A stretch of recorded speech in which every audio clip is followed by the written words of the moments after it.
Hello student, स्वागत है आपका आज की इस एजुकेशनल क्लास में। आज सब्जेक्ट वॉल्यूमेट्रिक एनालिसिस के अंतर्गत हमारा टॉपिक है टाइट्रेशन। इसके अंतर्गत आपसे हम डिस्कस करेंगे KMnO4 वर्सेस ऑक्सैलिक एसिड। अब सर हमारा जो एम है आज का वो है to prepare 250 ml M/40 oxalic acid solution and with the help of this solution find molarity and strength of given KMnO4 solution। अगर इस एम को हम देखें तो इसमें दो पार्ट। पहले हमें स्टैंडर्ड सॉल्यूशन प्रिपेयर करना पड़ेगा ऑक्सैलिक एसिड का, फिर इस सॉल्यूशन की मदद से हमें दिए गए KMnO4 की मोलैरिटी और उसका स्ट्रेंथ कैलकुलेट करना पड़ेगा। तो प्यारे बच्चों, आइए सबसे पहले हम करते हैं preparation of standard solution. Preparation of 250 ml M/40 oxalic acid solution. कैसे करेंगे सर इसका प्रिपरेशन? तो सर जैसे कि आपको पता है कि सॉल्यूशन में दो पार्ट होते हैं, एक होता है सॉल्यूट और एक होता है आपका सॉल्वेंट। तो यहां पर सॉल्यूट आपका है ऑक्सैलिक एसिड और सॉल्वेंट है आपका डिस्टिल्ड वाटर। तो ऑक्सैलिक एसिड कितना अमाउंट में हम लोग लेंगे, क्या उसका वेट होगा, तो वो कैलकुलेट करना होगा। तो इसके लिए हमारे पास सीधा से एक फार्मूला है, आप लिखें रिक्वायर्ड ऑक्सैलिक एसिड कितना होगा। तो इसके लिए फार्मूला क्या है बच्चों? Molarity into molar mass into volume in litre. प्यारे बच्चों, मोलैरिटी कितनी है आपकी? M/40 है, यानी 1/40 हो गया। ऑक्सैलिक एसिड का मोलर मास क्या होता है आप ये समझे। तो ऑक्सैलिक एसिड का हमारे पास फार्मूला है COOH सिंगल बॉन्ड COOH.2H2O। प्यारे बच्चों, ये जो 2H2 है इसी के कारण ये क्रिस्टलाइन होता है। क्योंकि इसमें कोई भी डी ब्लॉक एलिमेंट नहीं है, इसलिए व्हाइट कलर का सॉल्ट है। तो व्हाइट क्रिस्टलाइन सॉलिड होता है आपका। इसका मोलर मास अगर आप निकालेंगे तो ये आता है 126 ग्राम। तो यहां पर मोलर मास की जगह 126 रख दें। वॉल्यूम हो गया आपका 250 डिवाइडेड बाय 1000। अब बच्चों अगर इसको हम सॉल्व करेंगे तो 250 से 1000 कटेगा 4 टाइम्स। अब 4 से अगर आप इसको कट करेंगे तो ये लगभग आ जाएगा आपका 31.5। फिर 40 से डिवाइड करेंगे तो ये आपका आएगा 31.5। 40 को हम लोग लिख सकते हैं 4 × 10। बच्चों जब इसको फिर सॉल्व करेंगे तो ये आ गया 10 से डिवाइड करने का मतलब वो 3.15 डिवाइडेड बाई 4। इसको आप कैलकुलेट करें तो 4 7 जा 28, तो 0.7। अब यहां पर आ गया 3, तो आपका आएगा 4 8 जा,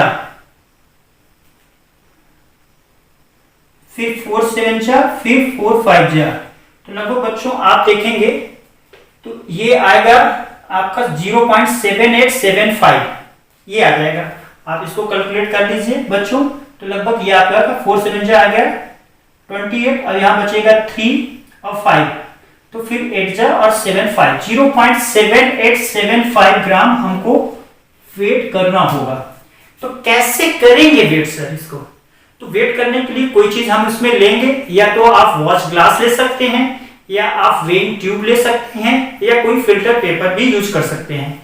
तो मान लीजिए हमारे पास है वेइंग ट्यूब। तो सबसे पहले हम कैलकुलेट करेंगे weight of empty weighing tube. तो प्यारे बच्चों, वेइंग ट्यूब का वजन ऑलमोस्ट 4 से 5 ग्राम का होता है।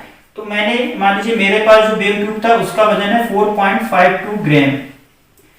अब इसमें हमने इतना ग्राम तौलना है, तो फिर हम वेइंग ट्यूब के साथ ऑक्सैलिक एसिड ले करके करेंगे। तो weight of weighing tube plus oxalic acid, ये दोनों लेकर जब हम वजन करेंगे बच्चों तो ये हमारा लगभग आएगा, आप इसको कैलकुलेट करेंगे तो 7 5 और यहां से आप दोनों को ऐड करें तो ये हो गया 0 और तो ये आएगा 5.3075 ग्राम। बच्चों ये हमको इतना वजन करना होगा वेइंग ट्यूब के साथ, वेइंग ट्यूब और ऑक्जेलिक एसिड के साथ हमको 5.3075 ग्राम करना होगा। और जब हम केवल ऑक्जेलिक एसिड लिखेंगे, वेट ऑफ ऑक्जेलिक एसिड, तो जब ऑक्जेलिक एसिड का केवल निकालेंगे बच्चों तो लगभग ये आना चाहिए हमारा 0.7875 ग्राम। अगर आप प्रॉपर वे में करेंगे तो सारा का सारा जितना भी हमारा ऑक्जेलिक एसिड हमारा रिक्वायर्ड है 0.7875 ग्राम, वो हम इजिली ट्रांसफर कर सकते हैं वेइंग ट्यूब से। तो अब क्वेश्चन ये आया कि हमने इतना वजन तौल लिया, अब इसका सोल्यूशन कैसे बनाना है। प्यारे बच्चों, स्टैंडर्ड सोल्यूशन प्रिपरेशन में हमारी दो चीजों की रिक्वायरमेंट होती है, एक होता है सॉल्यूट, सॉल्यूट आपका है ऑक्जेलिक एसिड, और दूसरा है सॉल्वेंट जो कि आपका डिस्टिल्ड वाटर। तो आपने कैलकुलेट किया कि required amount of oxalic acid, बच्चों ये है आपका 0.7875 ग्राम, ठीक है। और कितना सोल्यूशन हमको बनाना होगा, सोल्यूशन हमको बनाना है 250 ml, 250 ml सोल्यूशन बनाना है बच्चों। तो इसमें हमें क्या ऐड करना पड़ेगा, डिस्टिल्ड वाटर ऐड करना पड़ेगा। तो कैसे करेंगे, तो सबसे पहले हम 250 ml का एक हम मेजरिंग फ्लास्क लेंगे। तो आइए हम सबसे पहले ले लेते हैं एक मेजरिंग फ्लास्क। बच्चों ये मेजरिंग फ्लास्क कितना होगा हमारा, 250 ml का होगा। ये हमारा है बच्चों 250 ml मेजरिंग फ्लास्क। इसका यहां पर एक लेवल बना होता है बच्चों, ठीक है। ये लेवल है या मार्क है जो कि आपको इंडिकेट करेगा कि 250 ml यहां तक हमको भरना है, यह मार्क। बच्चों अब इसमें हम क्या करेंगे, इसमें हम ऐड करेंगे, पहले आप मिलाएंगे ऑक्जेलिक एसिड लेंगे, यानी सबसे पहले आप इसमें क्या लेंगे, पहले तो आप एक फनल लगा लें, ये आपका है यहां पर एक फनल। अब इस फनल में हम ऐड करेंगे 0.7875 ग्राम ऑक्जेलिक एसिड। तो पहले हम इसको मिलाएंगे, इसमें डालेंगे। अब बच्चों इसमें हो सकता है कि कुछ पार्टिकल आपके वेइंग ट्यूब में अभी भी रह जाए, तो उसे हम वाटर के थ्रू या डिस्टिल्ड वाटर के थ्रू थोड़ा वॉश करके इसमें डाल देंगे। हो सकता है कि कुछ पार्टिकल आपके ऑक्जेलिक एसिड के फनल में भी अभी लगे हों, तो वो भी प्रॉपर वाटर के थ्रू इसके हम वॉश आउट करके इसमें से हम पास कर देंगे। यानी हमारा प्रयास ये रहेगा कि एक सिंगल क्रिस्टल भी ऑक्जेलिक एसिड का बाहर ना जाए। सारा वजन जो 0.7875 ग्राम है, ये पूरा आप मेजरिंग फ्लास्क में इसको इजीली ट्रांसफर कर सकें with the help of water, distilled water.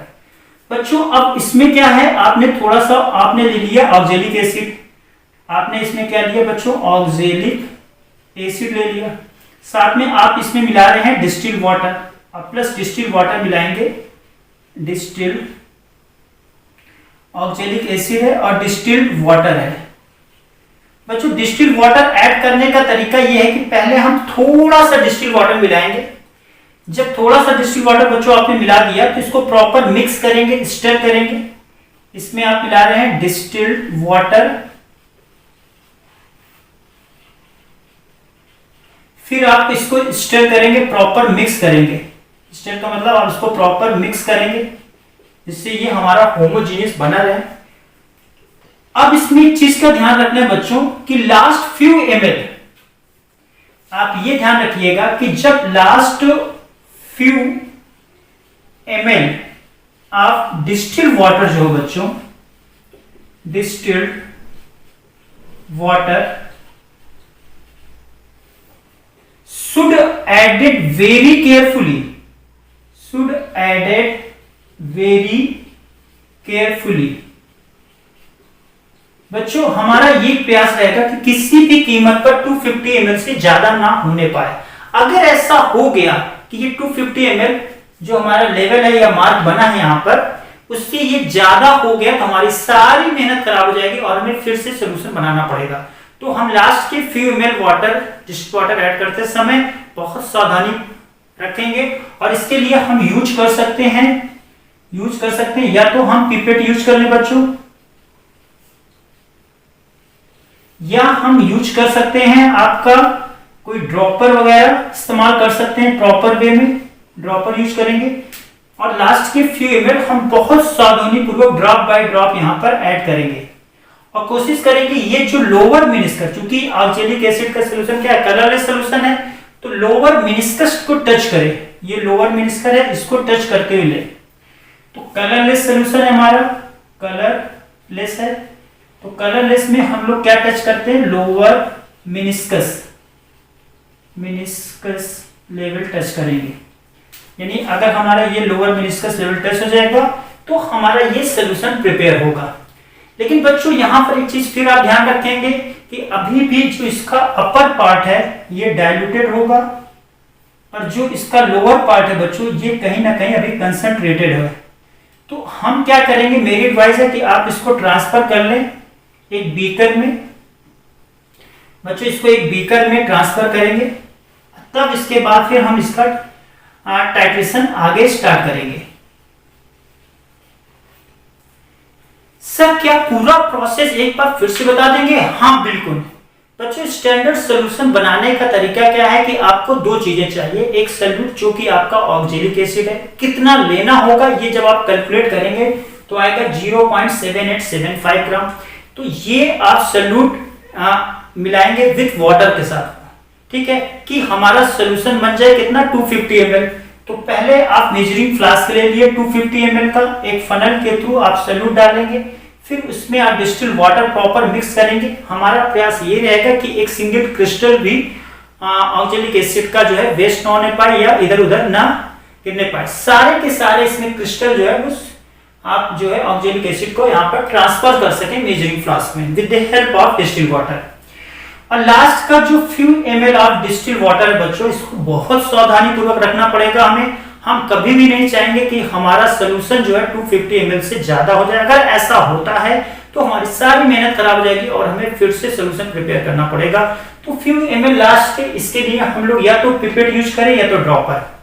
और अब जब ये सोल्यूशन बन गया तो अभी भी अपर पार्ट उसका डाइल्यूटेड रहेगा और लोअर पार्ट कंसंट्रेट रहेगा, तो इसको बीकर में ट्रांसफर करके थोड़ा होमोजेनियस बनाकर टाइट्रेशन को आगे प्रोसीड करेंगे। प्यारे बच्चों, अब आपके मन में एक प्रश्न उठ रहा होगा कि आखिर टाइट्रेशन करेंगे कैसे, प्रोसेस ऑफ टाइट्रेशन क्या होगा, आइए डिस्कस करते हैं। तो बच्चों इसके लिए हमें कुछ ऑपरेटर्स की रिक्वायरमेंट होगी, जिसमें से आपको चाहिए सबसे पहले ब्यूरेट स्टैंड। बच्चों ये आपका है एक ब्यूरेट स्टैंड है, स्टैंड है बच्चों, इसमें आप एक लगा देंगे ब्यूरेट। ब्यूरेट क्या है बच्चों, एक बहुत लंबी सी एक ब्यूरेट लगाएंगे बच्चों, इसमें आप ब्यूरेट लगा देंगे, ऐसे कुछ रहेगा। इसको क्लैंप कर देंगे बच्चों आप प्रॉपर अच्छे से, इसको आप क्लैंप कर देंगे। जब आप क्लैंप करेंगे बच्चों, फिर इसमें आप क्या करेंगे, पहले आप ब्यूरेट को क्लैंप करने से पहले बच्चों, पहले आप इसको अच्छे से डिस्टिल्ड वाटर से वॉश कर लेंगे। वॉश करने के बाद इसको प्रॉपर रिंस करेंगे। क्योंकि ये मेजरिंग डिवाइस है, तो जो भी मेजरिंग डिवाइस हो पहले उसमें जो भी सोल्यूशन हम ऐड करेंगे, जैसे इसके अंदर हम KMnO4 सोल्यूशन लेंगे, तो KMnO4 सोल्यूशन थोड़ा सा लेकर इसको प्रॉपर रोटेट करके और इसको रिंस करेंगे। अच्छा, रिंजिंग से फायदा ये होगा कि अगर कुछ वाटर के ड्रॉपलेट्स वगैरह हैं तो वो इजीली रिमूव हो जाएंगे। अब इसके अंदर बच्चों हम क्या मिलाएंगे, इसके अंदर हम मिला रहे हैं, इसके अंदर हम मिलाएंगे KMnO4 सोल्यूशन लेंगे। कैसे लेंगे सर, तो पहले हम एक फनल यूज कर सकते हैं, इसके लिए फनल यूज करेंगे और इसमें से हम KMnO4 सोल्यूशन डालेंगे अप टू 0 लेवल तक। अब चूंकि ये पर्पल कलर का है, ये किस कलर का रहता है बच्चों, ये पर्पल कलर का होता है। तो इसमें हम अपर मेनिस्कस लेंगे। कलर सोल्यूशन है तो इसमें हम क्या यूज करेंगे, इसके लिए हम अपर मेनिस्कस यूज करेंगे। याद रखिए जो अगर कलरलेस सोल्यूशन तो लोअर मेनिस्कस यूज करते हैं हम लोग रीडिंग पढ़ने के लिए, और अगर कलर सोल्यूशन है तो फिर अपर मेनिस्कस यूज करेंगे। अब आप इसमें देखिए, इसमें ये भी लगा, एक नॉब टाइप में लगा रहता है जिसको आप ओपन करेंगे तो यहां से केमिनोफोर सोल्यूशन निकलेगा, और इसको जब चाहे आप इसको बंद भी कर सकते हैं।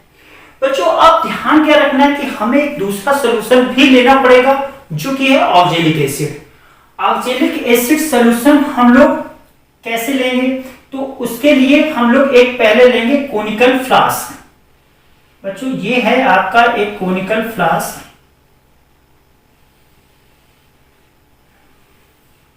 ये आपका है कोनिकल फ्लास्क रहेगा बच्चों। इसमें आप लगभग 20 ml, अच्छा 20 ml ऑक्जेलिक एसिड ले लेंगे। सर 20 ml क्यों लेंगे सर, ये आपके डिपेंड करेगा कि आपके पास पिपेट कितने ml का है। अब हमारे पास जो पिपेट है बच्चों, अगर वो हमारे पास 10 ml का भी हो सकता है, तो 20 ml का भी हो सकते हैं पिपेट बच्चों। अब ये पिपेट जो है बच्चों, ये आपका है पिपेट, ये 10 ml का भी होते हैं, 20 ml के भी होते हैं, 25 ml के भी होते हैं। मान लीजिए आपके 20 ml का है ये, तो 20 ml आप ऑक्जेलिक एसिड इससे पहले यहां पर लेंगे। अब कैसे लेंगे, चूंकि पिपेट भी एक मेजरिंग डिवाइस है, तो पहले आप इसको यूज करने से पहले अच्छे से वॉश करेंगे डिस्टिल वाटर से, फिर इसको हम लोग रिंस करेंगे। रिंस करेंगे किससे, ऑक्जेलिक एसिड से लेकर थोड़ा सा रिंस करेंगे। याद रखिए मेजरिंग डिवाइस को हमें वॉश करके रिंस करना आवश्यक है। अच्छा बच्चों अब इसमें हम मिलाएंगे एक टेस्ट ट्यूब हम लेंगे, इसमें डाइल्यूट H2SO4, ये लगभग रहेगा 2 मोलर का बच्चों। अब H2SO4 का क्यों इस्तेमाल कर रहे हैं आप ये समझिए, क्योंकि देखिए जो आपका केमेनोफोर सॉल्यूशन है ये आपका एसिडिक मीडियम में भी रिएक्ट करता है, बेसिक में और न्यूट्रल में। चूंकि हमारी रिएक्शन जो है केमेनोफोर वर्सेस ऑक्जेलिक एसिड की है, ये हम एसिडिक मीडियम में चाह रहे हैं और रिएक्शन के दौरान एसिड कंज्यूम होता है, तो इस केस में हम लोग जो है डाइल्यूट H2SO4 लेंगे एक टेस्ट ट्यूब। अच्छा अब एक क्वेश्चन आपके मन में आता है, कि आखिर हम डाइल्यूट H2SO4 क्यों ले रहे हैं, इसके जगह हम HCl क्यों नहीं यूज कर सकते। तो बच्चों HCl इसलिए नहीं यूज कर सकते क्योंकि KMnO4 HCl से रिएक्ट करके उसमें उसको ऑक्सीडाइज करके क्लोरीन गैस रिमूव कर देगा। फिर आप HNO3 क्यों नहीं यूज कर सकते, क्योंकि dilute HNO3 strong oxidising agent की तरह बिहेव करता है, तो ये खुद ही ऑक्सीडाइज कर देगा। जो काम KMnO4 को करना होगा वो खुद ही आपका HNO3 कर सकता है। इसलिए याद रखें कि हमें इस केस में, टाइट्रेशन के केस में केवल डाइल्यूट H2SO4 का ही इस्तेमाल करना होगा। उसके प्रॉपर रीजन है, अगर HCl इस्तेमाल करेंगे तो वो क्लोरीन के गैस के फॉर्म में निकल जाएगी, रिएक्ट कर लेगी, और अगर नाइट्रिक एसिड इस्तेमाल कर रहे हैं तो वो स्ट्रॉन्ग ऑक्सीडाइजिंग एजेंट की तरह बिहेव करेगा, जो कि रिएक्शन प्रॉपर होने नहीं पाएगी। अच्छा बच्चों ये दोनों चीज करने के बाद एक चीज आपको और रखना है इसमें, ये आपने यहां पर क्या लिया, ऑक्जेलिक एसिड लिया और एक टेस्ट ट्यूब डाइल्यूट H2SO4। अब आप इसको प्रॉपर हीट भी करेंगे बच्चों, प्रॉपर इसको हीट करेंगे। हीट कितना करेंगे, हीट करेंगे अप टू हम करेंगे 60 to 70 डिग्री सेल्सियस।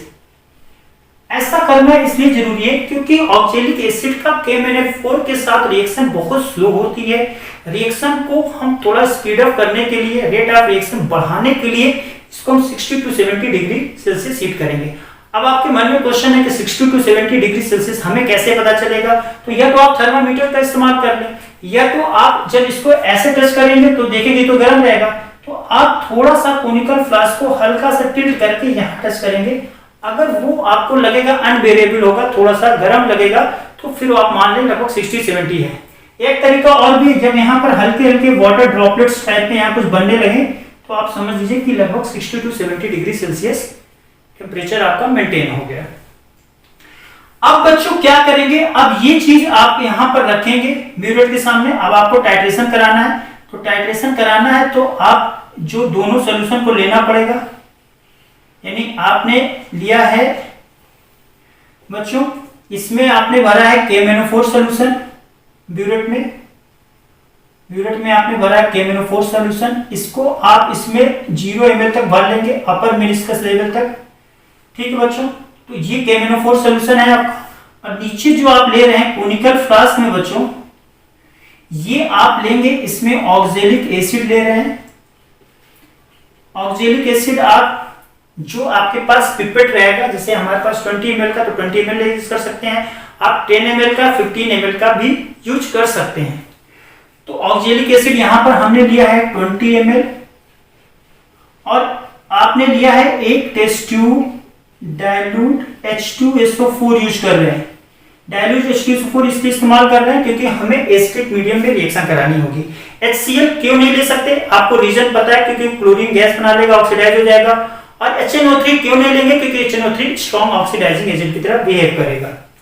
बच्चों अब इसको हम 60 to 70 डिग्री सेल्सियस हीट करेंगे।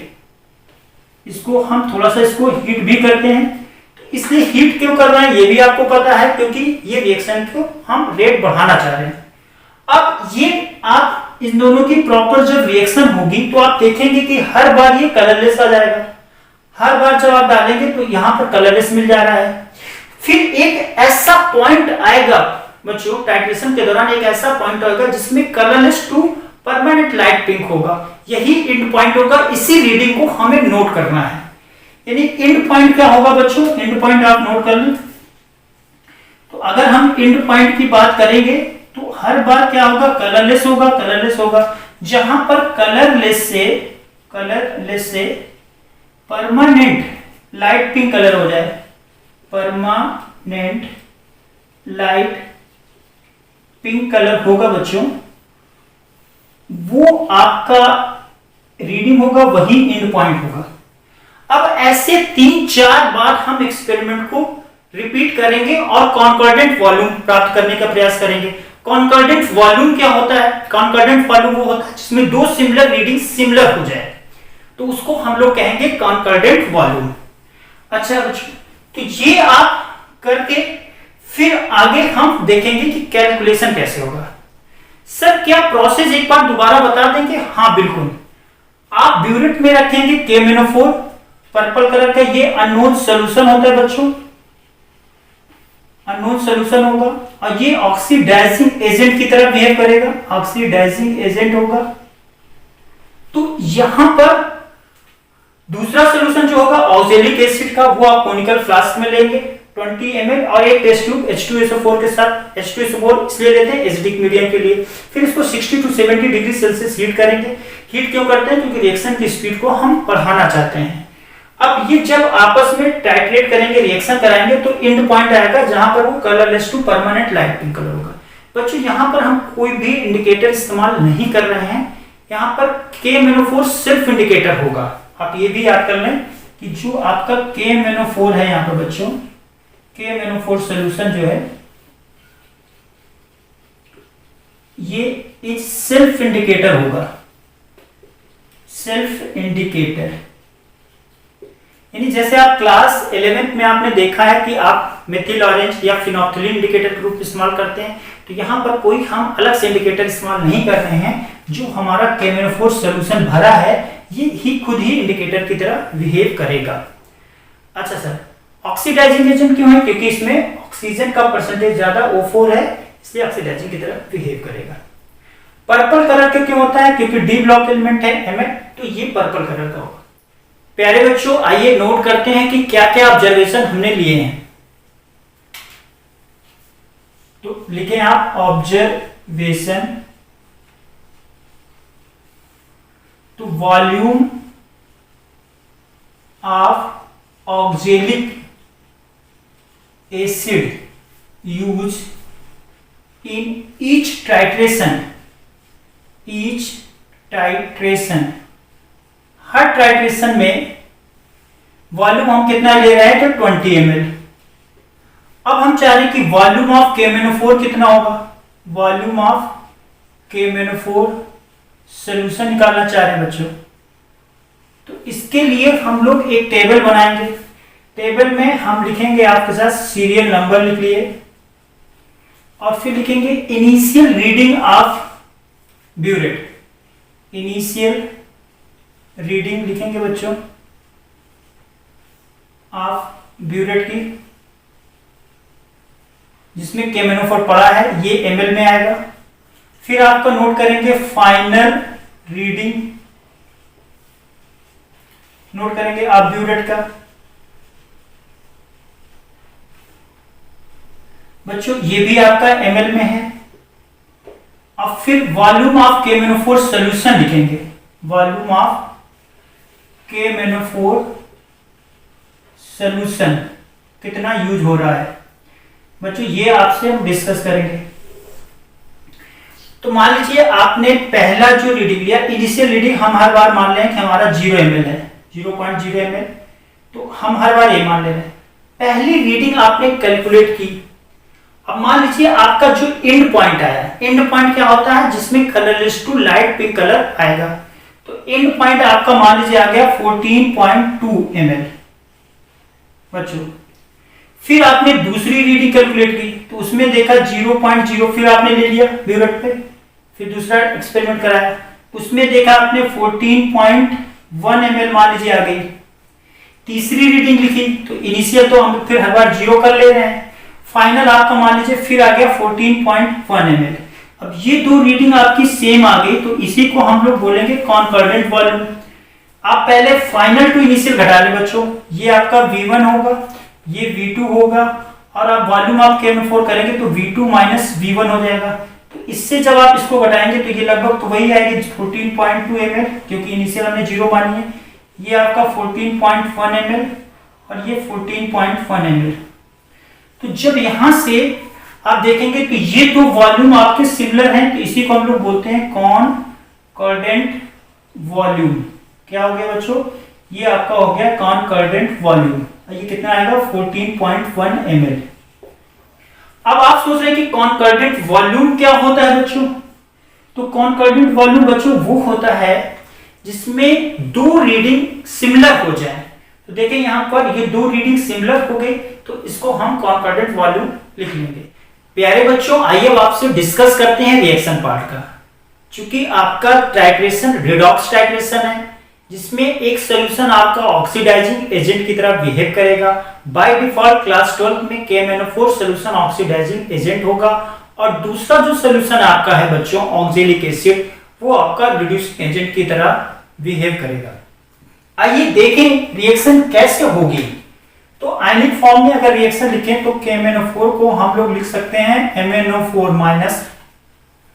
ये खुद जब रिड्यूस होता है बच्चों, तो ये रिड्यूस होकर के बनाएगा आपका Mn+2।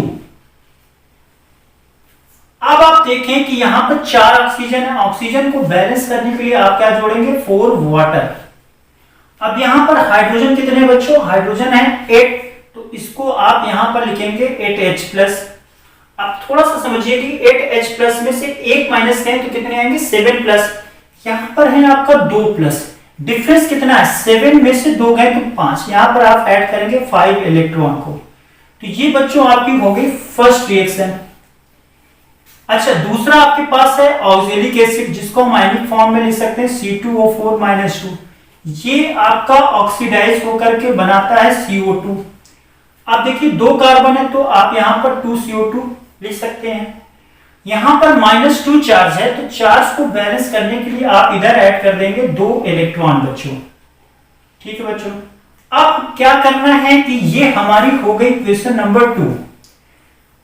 यहां से इलेक्ट्रॉन को हम कैंसिल करना चाहते हैं एन इलेक्ट्रॉन मेथड द्वारा, तो इसमें हम लोग मल्टीप्लाई करेंगे पहले इक्वेशन में 2 का और दूसरे वाले इक्वेशन में 5 का।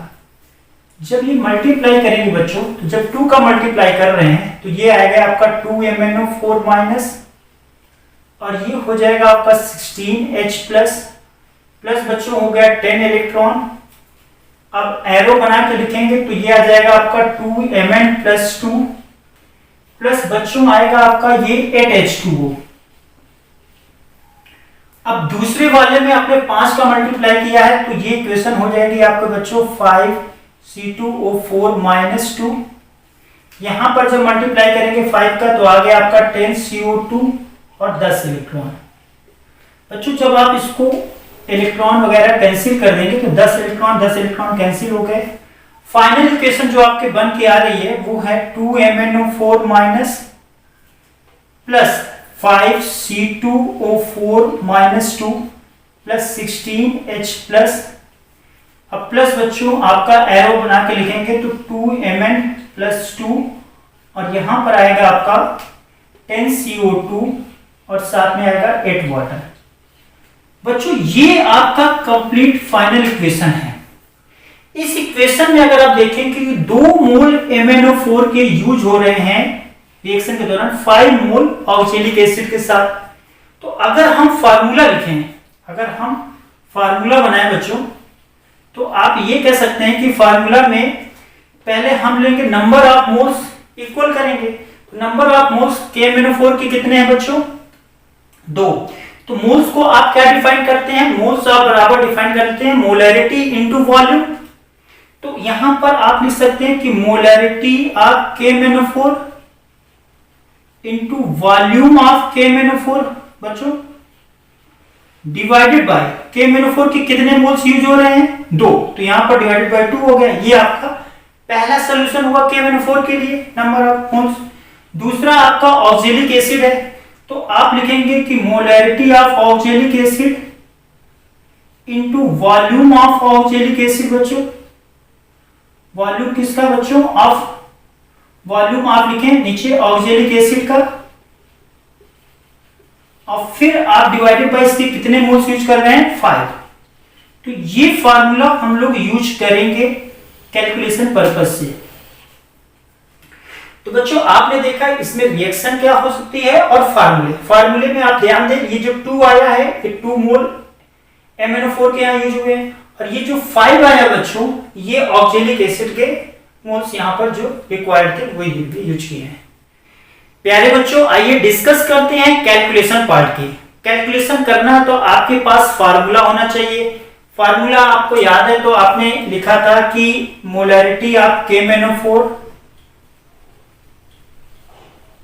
Into volume of KMnO4 divided by KMnO4 के कितने मोल्स यूज हुए थे तो आपको याद हो 2।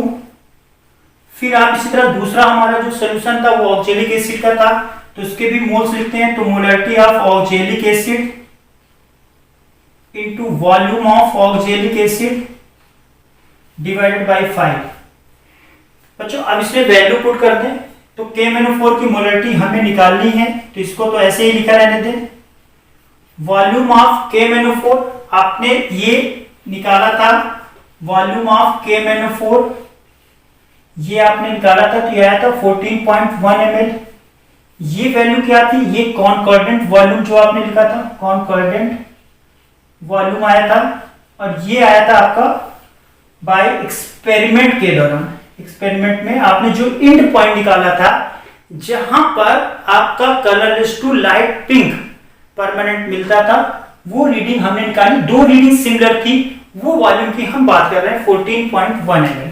तो ये आया था आपका 14.1 divided by 2 equal to molarity of oxalic acid. तो आपका स्टैंडर्ड सॉल्यूशन था M/40 ऑक्जेलिक एसिड का ऑक्जेलिक एसिड। तो यहां से अगर आप देखेंगे तो मोलैरिटी ऑफ ऑक्जेलिक एसिड हो गई 1/40। वॉल्यूम ऑफ ऑक्जेलिक एसिड कितना था? वॉल्यूम ऑफ ऑक्जेलिक एसिड तो आपने जो आपका पिपेट था, पिपेट हम लोग का था 20 ml का, तो ये हम 20 ml यूज किए थे ईच टाइट्रेशन में। तो यहां पर आप इसको लिख देंगे 20 ml। अगर पिपेट आपका 10 ml का होता तो आप वहां पर 10 ml यूज कर सकते हैं डिवाइडेड बाय 5। अब बच्चों इसको हम सॉल्व करेंगे तो क्रॉस मल्टीप्लाई कर दें तो ये आ जाएगा MKMnO4 into 14.1 into 5 equal to, बच्चों इसको सॉल्व करें तो ये आ जाएगा, आपको कट जाएगा और ये आएगा आपका, इसको सॉल्व करेंगे तो 1/2 और 2 इधर मल्टीप्लाई हो जाएगा इंटू 2। तो फाइनली आपका आएगा MKMnO4 जो आएगा बच्चों, ये 2 से 2 कट गया, ये इधर मल्टीप्लाई होके जाएगा तो 1 अपान आएगा 17.5 ये वैल्यू आएगी मोल पर लीटर, मोल पर लीटर, यानी कि मोलैरिटी KMnO4 का आपने निकाल लिया 1/70.5। इसको आप फर्दर सॉल्व करेंगे बच्चों, तो अगर इसको हम फर्दर सॉल्व करें तो ये आ जाएगा लगभग 0.014 मोल पर लीटर। अब आपको पता चल गई मोलैरिटी, तो आप निकाल सकते हैं स्ट्रेंथ। तो अगला हमारा है स्ट्रेंथ। स्ट्रेंथ निकालना चाह रहे हैं आप KMnO4 का बच्चों। तो स्ट्रेंथ का फार्मूला क्या होता है, मोलैरिटी आप लिखिए, molarity of KMnO4 into molar mass, molar mass लिखेंगे KMnO4 का। तो मोलैरिटी ऑफ KMnO4 कितना है बच्चों, आपने ये निकाला 0.014, मोलर मास होता है 158, तो 0.014 तो इसकी मोलैरिटी हो गई बच्चों। अब इसका मोलर मास हो गया 158। अब आप इसको पूरा सॉल्व करेंगे तो लगभग आएगा 1.7 और ये आएगा, आप सॉल्व करेंगे तो 64 ग्राम पर लीटर। तो यहां से हमारी दोनों वैल्यू निकल गई हैं। हमारा आ गया मोलैरिटी ऑफ KMnO4 आ गया लगभग 0.014 मोल पर लीटर आया बच्चों। एक ये वैल्यू हमारी निकली, मोलैरिटी निकल गई, और दूसरा हमारा यहां पर निकला स्ट्रेंथ। स्ट्रेंथ में ग्राम पर लीटर होता है। तो प्यारे बच्चों, आइए डिस्कस करते हैं वाइवा रिलेटेड क्वेश्चन का। तो एक क्वेश्चन आपसे पूछा जा सकता है कि मोलैरिटी क्या होती है। तो पहला जो आपका इंपॉर्टेंट क्वेश्चन बनता है कि मोलैरिटी, तो मोलैरिटी बच्चों होती है मोल्स ऑफ सॉल्यूट, सॉल्यूट के moles divided by volume of solution in litre में। तो बच्चों मोल्स डिवाइडेड बाय वॉल्यूम जो है इन लीटर, वो आपका क्या है, मोलैरिटी है। अब क्वेश्चन इसमें ये पूछता है कि क्या ये टेम्परेचर पर डिपेंड करता है, तो आपका आंसर होगा यस, क्योंकि वॉल्यूम टेम्परेचर पर डिपेंड करता है। तो आप जब देखेंगे एक्सपेरिमेंटली तो देखेंगे कि मोलैरिटी टेम्परेचर के इनवर्सली है। इस तरह से अगर आप टेम्परेचर बढ़ाते हैं, अगर आप टेम्परेचर बढ़ाएंगे तो आप देखेंगे तो क्या होगा, देन मोलैरिटी क्या होगी, डिक्रीज करेगी एंड वाइस वर्सा, यानी टेम्परेचर के इनवर्सली। ऐसा क्यों, क्योंकि वॉल्यूम टेम्परेचर पर डिपेंड करता है और टेम्परेचर बढ़ाने पर वॉल्यूम बढ़ेगा, यानी कि आप उल्टा कह सकते हैं कि मोलैरिटी टेम्परेचर के इनवर्सली प्रोपोर्शनल होगी। बच्चों आपसे क्वेश्चन पूछा जा सकता है प्रोसेस रिलेटेड कि आखिर हम इसमें 1 टेस्ट ट्यूब डाइल्यूट H2SO4 क्यों यूज करते हैं। तो 1 टेस्ट ट्यूब डाइल्यूट H2SO4 इसलिए यूज किया जाता है टू मेक सोल्यूशन एसिडिक।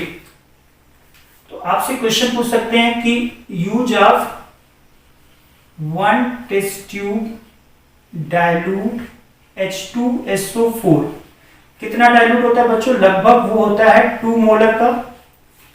ये क्यों यूज हो रहा है, टू मेक सोल्यूशन एसिडिक। हम सोल्यूशन को एसिडिक में करना चाहते हैं, क्यों, क्योंकि KMnO4 जो है वो हमारा एसिडिक मीडियम में रिएक्ट कर सकता है, बेसिक में भी कर सकता है और न्यूट्रल मीडियम में भी। अब चूंकि एक टेस्ट ट्यूब लेने का पीछे रीजन ये है कि रिएक्शन के दौरान H2SO4 कंज्यूम होता है। आपसे क्वेश्चन ये भी आ सकता है कि व्हाई H2SO4 यूज्ड। तो क्वेश्चन आपसे ये पूछ सकता है कि H2SO4 का ही इस्तेमाल क्यों करते हैं, हम लोग HCl क्यों नहीं यूज कर सकते या HNO3 क्यों नहीं यूज कर सकते। तो बच्चों डाइल्यूट HCl नहीं यूज कर सकते, dilute HCl can not be used, इसका हम इस्तेमाल नहीं कर सकते। क्यों, क्योंकि रिएक्शन के दौरान आप देखेंगे कि ये HCl क्या होगा, KMnO4 HCl को किसमें क्लोरीन गैस बना लेगा। HCl जो है वो क्लोरीन गैस के फॉर्म में कन्वर्ट हो जाएगी।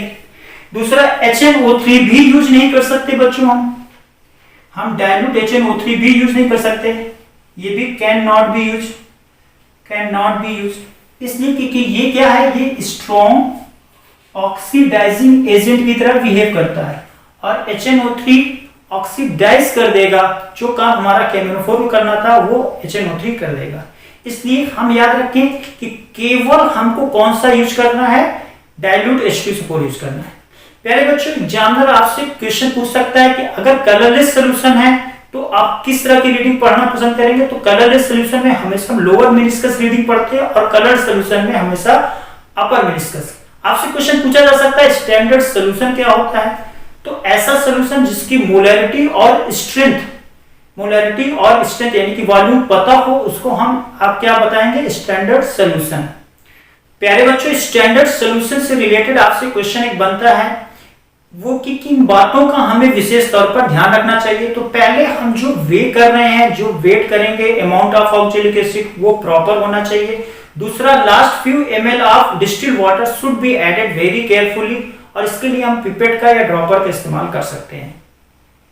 प्यारे बच्चों, आपसे क्वेश्चन पूछ सकता है एंड पॉइंट क्या होता है? तो जहां पर हमारा colourless to permanent light pink colour आ जाए। यहाँ इंडिकेटर क्या इस्तेमाल करते हैं? तो केमेनोफोर एक सेल्फ इंडिकेटर होता है। तो इस तरह से आपसे वाइवा रिलेटेड क्वेश्चन पूछे जा सकते हैं। प्यारे बच्चों, आज का लेक्चर आपको कैसे लगा आप जरूर बताएं। अगर ये पसंद आए तो इसे लाइक करें और अपने दोस्तों के साथ शेयर करें। हाँ, चैनल को सब्सक्राइब जरूर कर लें, जिससे हम आपको लेटेस्ट इंफॉर्मेशन आप लगातार देते रहें। थैंक यू, नमस्कार।